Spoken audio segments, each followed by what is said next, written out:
जय श्री कृष्ण। राधे राधे दोस्तों आज मैं आप लोगों को लड्डू गोपाल की एक ऐसी दिल को स्पर्श करने वाली बिल्कुल सत्य लीला कथा सुनाऊंगी जिसे सुनकर आप सभी का हृदय प्रसन्नता से प्रफुल्लित हो जाएगा। दोस्तों, आप सभी जो लड्डू गोपाल की सेवा करते हैं और जब भी आप लड्डू गोपाल की लीला कथाएं सुनते हैं तो आप सभी के मन में यह सवाल जरूर आता होगा कि हे मेरे कन्हैया, आप मेरे साथ ऐसी लीला कब करोगे, कब मुझे अपने होने का आभास कराओगे। तो मैं आप सभी भक्तों को बता दूं कि हमारे बाल गोपाल निरंतर अपने सभी भक्तों के साथ लीलाएं कर रहे हैं। आप सभी के साथ हमारे नटखट गोपाल दिन प्रतिदिन लीलाएं कर रहे हैं। बस जरूरत है तो सच्चे मन से, सच्चे दिल से, पूर्ण विश्वास के साथ उन लीलाओं को महसूस करने की, उन लीलाओं पर विश्वास करने की। दोस्तों, जहाँ विश्वास है वहीं भक्ति है, जहाँ भक्ति है वहीं प्रेम है, और जहाँ प्रेम है वहीं हमारे लड्डू गोपाल है। दोस्तों, आज की यह लीला कथा आंखें बंद करके पूर्ण विश्वास के साथ श्रवण कीजिएगा और मैं आप सभी को विश्वास दिलाती हूँ कि यह लीला कथा सुनने के बाद आपकी श्रद्धा भक्ति अपने लड्डू गोपाल पर कई गुना बढ़ जाएगी। आप अपने कन्हैया से और भी प्रेम करने लगेंगे। आप यह समझ पाओगे कि आप जिस लड्डू गोपाल की सेवा करते हैं, जिसे आपने अपने परिवार का सदस्य के रूप में अपने घर विराजित किया है, जिससे आप प्रेम करते हैं, वो कन्हैया, वो लड्डू गोपाल तो आपके घर विराजित है और नित्य प्रतिदिन आपके साथ लीलाएं कर रहे हैं। तो लीला कथा पूरा अवश्य सुनिएगा दोस्तों। आशा करती हूँ आज की यह लीला कथा आपके हृदय को स्पर्श करेगी। दोस्तों, आज की यह लीला कथा हमारे साथ शेयर की है रांची में रहने वाली सविता अधिकारी जी ने। सविता जी कहती हैं कि मेरी शादी को 6 साल हुए हैं। मेरा मायका जमशेदपुर में है। मेरे मायके में मेरे मम्मी पापा, दादा दादी और हम 3 भाई बहन हैं। मैं बचपन से अपने परिवार में लड्डू गोपाल की सेवा होते देखी हूँ। हमारे परिवार में सभी लड्डू गोपाल की सेवा बड़े ही प्रेम भाव से करते हैं। लड्डू गोपाल मुझे बहुत प्यारे लगते हैं। मेरे मायके में हर एक त्योहार धूमधाम से मनाया जाता है। लड्डू गोपाल से मेरा इतना लगाव हो गया था कि मैंने सोच लिया था कि मेरी शादी जहाँ भी हो, मैं अपने साथ लड्डू गोपाल को लेकर जाऊंगी। पर जब मेरी शादी तय हुई और मैंने लड्डू गोपाल को अपने साथ ले जाने की बात की तो मेरे मायके में सभी बहुत दुखी हो गए, क्योंकि बाल गोपाल से मेरे मायके में सभी बहुत प्रेम करते थे। सभी का लगाव जुड़ा था। मेरी शादी से लगभग 3 महीने पहले हम वृंदावन गए और वहाँ से एक छोटे से बाल गोपाल का श्री विग्रह लेकर आए और अपनी शादी के बाद मैं उसी लड्डू गोपाल को अपने साथ अपने ससुराल लेकर गई। ससुराल में मेरी सासू माँ, मेरे ससुर जी, मेरे हस्बैंड, मेरी एक ननद और मेरे एक देवर है। सविता जी कहती है कि मैं अपने आप को बहुत सौभाग्यशाली मानती हूँ जो मेरे ससुराल में कभी किसी ने मुझे लड्डू गोपाल की सेवा करने से नहीं रोका। मेरे मायके में हम में से कभी कोई मांसाहार नहीं करते थे। हमारे घर सात्विक भोजन बनता था, पर मैं हमेशा सोचा करती थी कि अगर मेरे ससुराल वाले मांसाहार करें तो लड्डू गोपाल की सेवा करने में वहाँ मुझे कितनी दिक्कत होगी। मैं अपने बाल गोपाल से हमेशा बस यही प्रार्थना करती थी कि हे मेरे लड्डू गोपाल, मुझसे आपकी सेवा कभी न छूटने पाए। जैसा मैं अपने मायके में आपकी सेवा कर पा रही हूँ, अपने हाथों से भोजन बनाकर आपको भोग लगा पा रही हूँ, मेरे ससुराल में भी मुझे बिल्कुल ऐसा ही वातावरण मिले। और लड्डू गोपाल की कृपा से मुझे बिल्कुल वैसा ही ससुराल मिला। मेरे ससुराल में भी कोई मांसाहार नहीं करता है, शुद्ध सात्विक भोजन बनता है। बाल गोपाल की सेवा करने में मेरे ससुराल में कभी कोई दिक्कत नहीं आई। यहाँ तक कि मेरी सासू माँ भी पूजा पाठ करने वाली भक्ति प्रवृत्ति की महिला है। वो भी बहुत पूजा पाठ किया करती है। जब मैं लड्डू गोपाल को लेकर अपने ससुराल गई तो मेरी सासू माँ बहुत खुश हो गई। साथ ही साथ मेरे ससुराल में सभी लड्डू गोपाल से बहुत प्रेम करने लगे। मेरी सासू माँ मेरे साथ मिलकर लड्डू गोपाल की सेवा करने लगी। लड्डू गोपाल की कृपा से मेरी शादी के लगभग 1.5 साल के बाद मेरी बेटी का जन्म हुआ। ये हमारे परिवार का पहला बच्चा था। हम सभी बहुत खुश थे। धीरे धीरे मेरी बेटी बड़ी होती रही, पर वो कहते हैं ना, परिवार के संस्कार बच्चों में जरूर आते हैं। मेरी बेटी जब थोड़ी समझने लगी बैठने लगी, थोड़ी थोड़ी चलने लगी और तब से ही वो लड्डू गोपाल की सेवा करते हमें देखती थी और वो भी बाल गोपाल के पास आती थी। लड्डू गोपाल को गोद में लेने की जिद करती थी, पर वो बहुत छोटी थी, इसलिए हम उसे अपने छोटे से लड्डू गोपाल से दूर रखते थे। तब हम अपनी बेटी की गोद में लड्डू गोपाल को देने लगे। बाल गोपाल के साथ मेरी बिटिया खेलने लगी। बचपन से ही हमने अपनी बेटी को यह सिखाया था कि लड्डू गोपाल आपके बड़े भैया है। पर मेरी बेटी इतनी नटखट थी कि वो हमेशा कहा करती थी कि नहीं नहीं, यह मेरे बड़े भाई नहीं, यह मेरा छोटा भाई है। देखो ना मम्मी, ये मुझसे कितना छोटा है, यह तो मेरा छोटा भाई है। अपनी बेटी की बात सुनकर हम सभी बहुत खुश होते थे। बाल गोपाल को उसने अपना छोटा भाई मान लिया था। ऐसे ही खुशी खुशी समय बीत रहे थे। लड्डू गोपाल की कृपा से हमारे परिवार में किसी चीज की कमी नहीं थी। सविता जी कहती हैं कि अब मैं जो आप लोगों को लड्डू गोपाल की लीला बताने वाली हूँ, उसे सुनकर आप सभी के रोंगटे खड़े हो जाएंगे, क्योंकि जब यह घटना हमारे साथ घटी तो हम भी बिल्कुल स्तब्ध थे। हमें यकीन नहीं हो रहा था कि हमारे छोटे से लड्डू गोपाल हमारे साथ इतनी बड़ी लीला कर सकते हैं। यह घटना आज से लगभग 1.5 साल पहले की है। तब मेरी बेटी लगभग 3 साल की थी। जैसा कि मैंने आप सभी को बताया कि मेरी बेटी लड्डू गोपाल को गोद में उठाया करती थी, उनके साथ खेला करती थी और हमारे साथ लड्डू गोपाल को भोग लगाने की, श्रृंगार करने की जिद भी किया करती थी।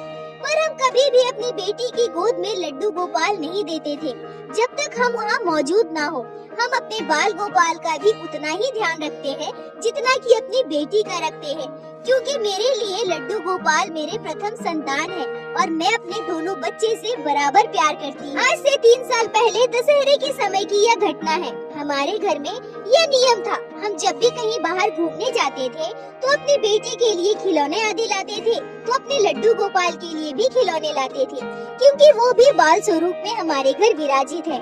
हम जब दशहरे का मेला देखने गए तो मेरी बेटी के लिए हमने एक गुड़िया खरीदा और लड्डू गोपाल के लिए एक छोटी सी कार खरीदी। मेरी बेटी ने और भी बहुत सारे खिलौने लिए थे। सविता जी कहती हैं कि एक बात मैं आप सभी को और बता दूं कि मेरी बेटी समय समय पर कुछ ऐसी बातें करती थी जो हमें बिल्कुल आश्चर्य कर देता था।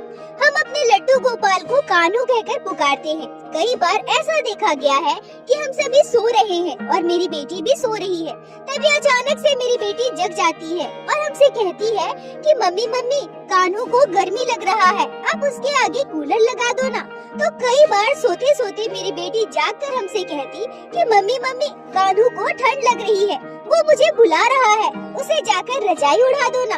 तो कई बार मेरी बेटी ने गर्मी के समय में यह भी कहा है कि मम्मी, कान्हू मुझे बुला रहा है, जाओ ना कान्हू को पानी पिला दो, वो तो छोटा सा बच्चा है ना, वो खुद से पानी नहीं पी रहा है। देखो ना मम्मी, देखो कान्हू बुला रहा है, अब जाकर कान्हू को पानी पिला दो ना। सविता जी कहती हैं कि ऐसे न जाने कई बातें मेरी बेटी किया करती थी। हम सभी को बड़ा ही आश्चर्य होता था कि मेरी बेटी इतनी छोटी सी है, लगभग 2.5-3 साल की, इतनी सारी बातें उसके दिमाग में कहाँ से आती है, वो कहाँ से सीखती है ये सब। हम में से तो कभी कोई इस बारे में बात तक नहीं करती, फिर उसके दिमाग में ये सारी बातें कहाँ से आती है। क्या सच में लड्डू गोपाल उससे बात करते हैं? क्या सच में लड्डू गोपाल उससे चीजों की मांग करते हैं? पर खैर, हमने इन बातों को कभी भी गंभीरता से नहीं लिया, क्योंकि हमारे बाल गोपाल तो सर्वदा हर एक जगह विराजमान है।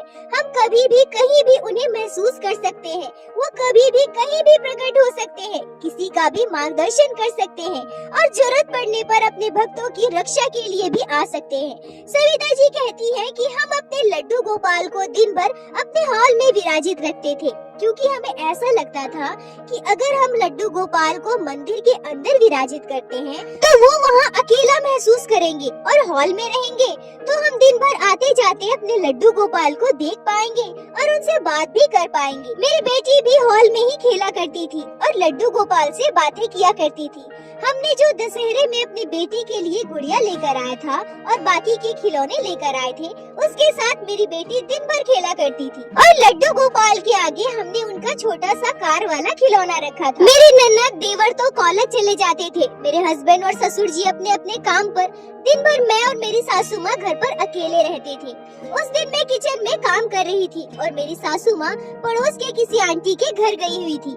मेरी बेटी अचानक से मेरे पास आती जाती है और मुझसे कहती है, मम्मी मम्मी कान्हू ने मेरी गुड़िया छीन ली। मैं अपनी बेटी की बात सुनकर सोचती हूँ कि अरे बच्ची है, ऐसे ही कुछ भी कह रही है। अपनी बेटी को शांत कराने के लिए मैं किचन से ही लड्डू गोपाल का नाम लेकर आवाज लगाती हूँ, कान्हू चलो दीदी का गुड़िया वापस दे दो। फिर मैं अपनी बेटी से कहती हूँ कि जाओ बेटा, अब कान्हू तुम्हें तुम्हारी गुड़िया दे देगा।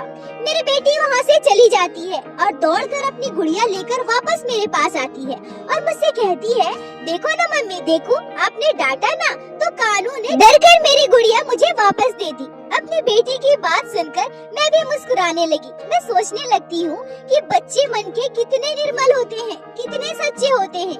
मेरी छोटी सी बिटिया इसे यह भी नहीं पता कि जिसे वो कान्हू कान्हू कहकर बुला रही है, जिसे वो अपना छोटा भाई मानती है, वो असल में परम ब्रह्म है, सृष्टि के पालनहार, समस्त ब्रह्मांड के स्वामी। पर अगले दिन फिर से यही घटना घटती है। मेरी सासू माँ ऊपर के कमरे में बैठकर कुछ काम कर रही थी, मैं किचन में खाना बना रही थी।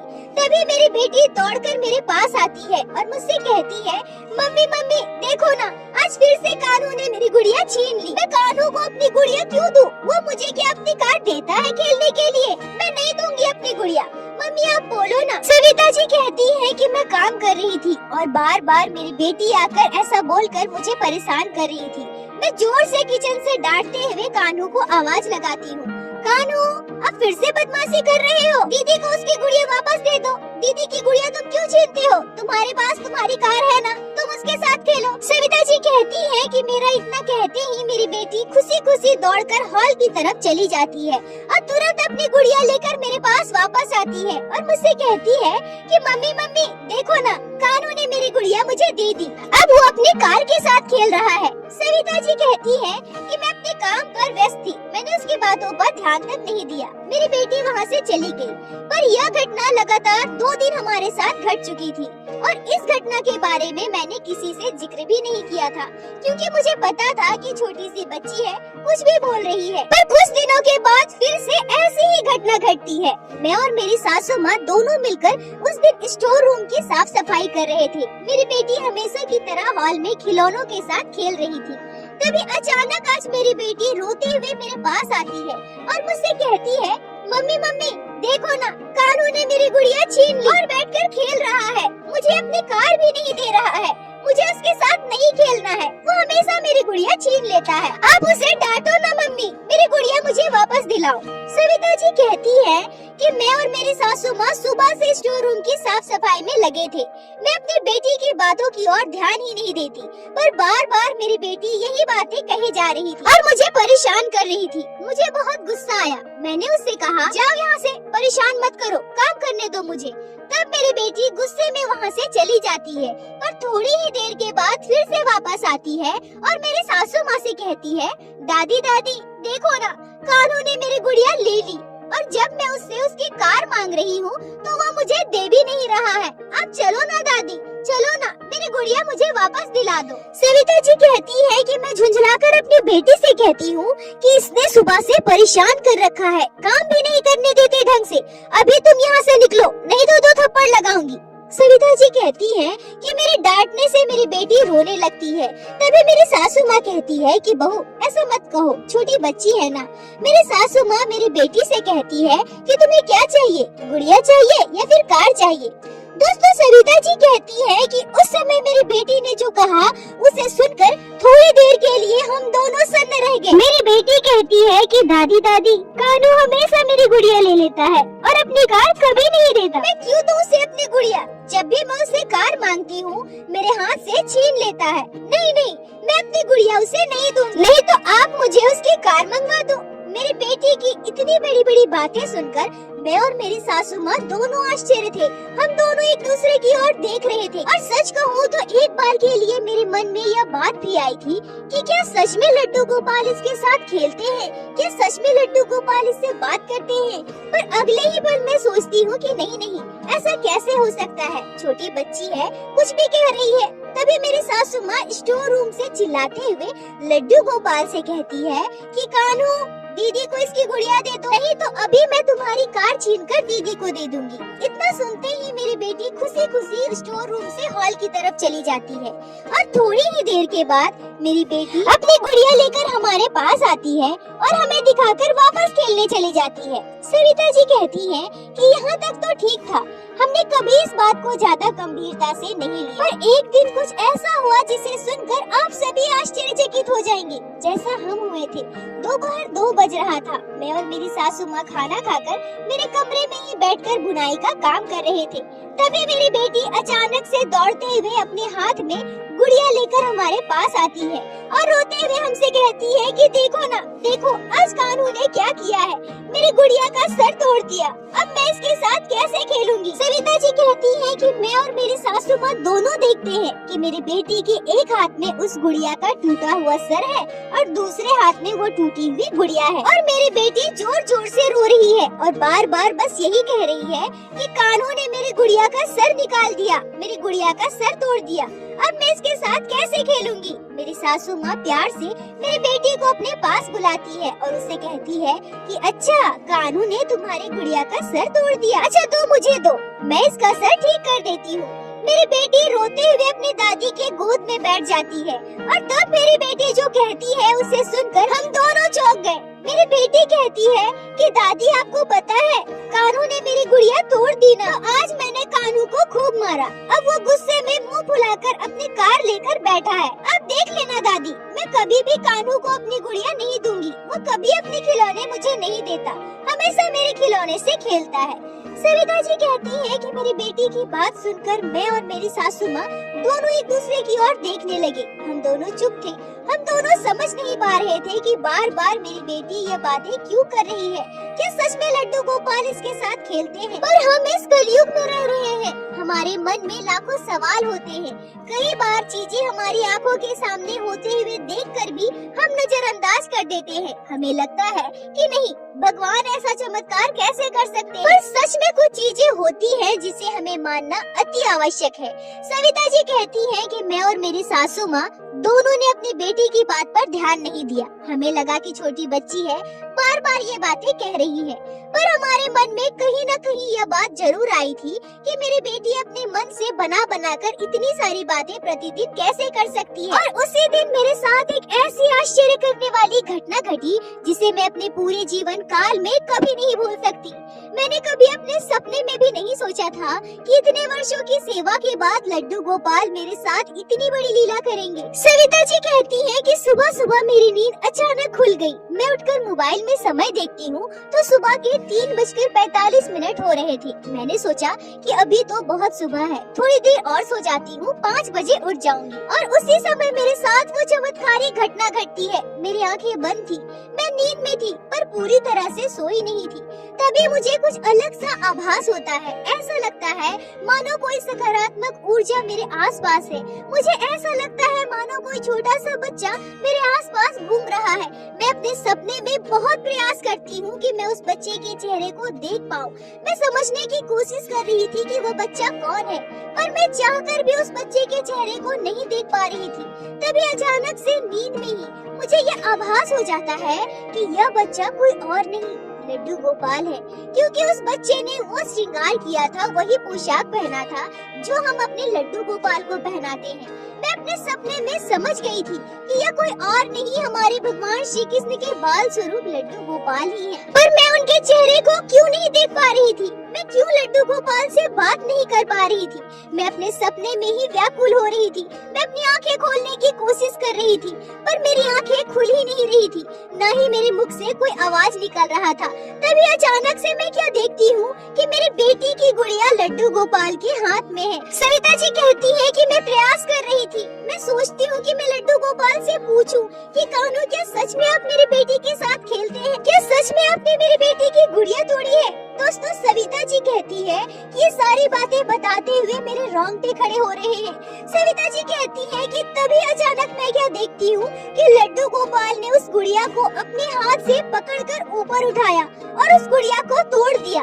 एक हाथ में उस गुड़िया का सर पकड़ रखा था और दूसरे हाथ में उस टूटी हुई गुड़िया को, और मेरे लड्डू गोपाल का श्रीमुख तो मैं नहीं देख पा रही थी, पर पता नहीं क्यों मुझे आभास हो रहा था जैसे कोई छोटा सा बच्चा शैतानी करने के बाद मुस्कुराता है, हंसता है, वैसे ही मेरे लड्डू गोपाल हंस रहे थे, मुस्कुरा रहे थे।